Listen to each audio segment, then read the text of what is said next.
this really aggressive approach toward Canada, this trade war that is escalating. What are your takeaways at this very moment? Well, there's two things, really, right? There's the tariffs and the economic impact. And then, you know, as Aaron was saying earlier, it's also the whole idea of this ally abandoning us. And if you look at Canada, who's, you know, Canadians are really usually mild-mannered. You've seen protests. You see them, you know, really doubling down, nationalism really taking root, taking American products off the shelves.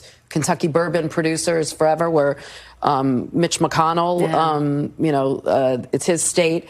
Now they're made in Canada by Canadian. So it's really having the opposite effect. And then there's the idea of that this is so haphazard, right? The, you know, start, stop, you know, kind of riding the brake on the tariffs is creating so much uncertainty, not just in Canada, but here. And you see consumer confidence really and that uncertainty affecting markets here. You know, we didn't know how seriously to take President Trump initially when he started talking about making Canada a 51st state. He's increasingly talked about it. Prime Minister Justin Trudeau said that these tariffs are all about basically tanking the Canadian economy so that he can annex Canada. How seriously are officials taking this threat? In Canada? In Canada. Look, on the face of it, it's kind of ridiculous, right? Like, what would happen if obviously this is, United States is a huge country, but if Mexico said, oh, what would you think of becoming, you know, Mexican Americans? I mean, you know, the Canadians are like, it's not for sale. And so you see this, and, you know, you here on NBC, we watched Saturday Night Live, and you saw Mike Myers with the elbows up is a hockey term in Canada. Canadians have their elbows up and they're ready to fight back. And it's just offensive. And you've heard, you know, the Canadian foreign minister, you heard former Prime Minister Trudeau just say, look, you know, this is offensive. We're not for sale. We want good relations, but, you know, stop it. Yeah. And what's notable about this moment here, we have, you know, new to President Trump in terms of his dealing with the new Mexican president, and then also the new Prime Minister of Canada. How do you anticipate he's going to navigate these relationships?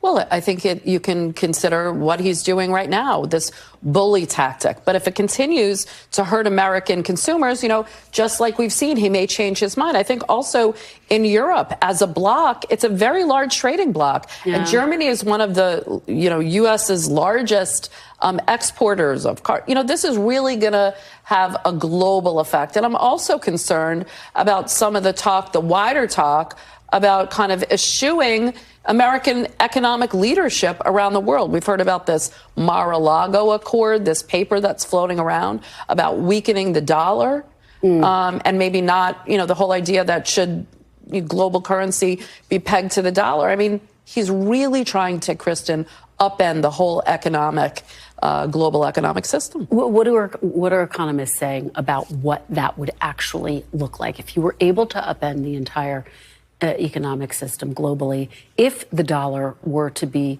devalued, you know, the White House, President Trump may say, well, that ultimately, in the long run, emboldens America, but it's very risky.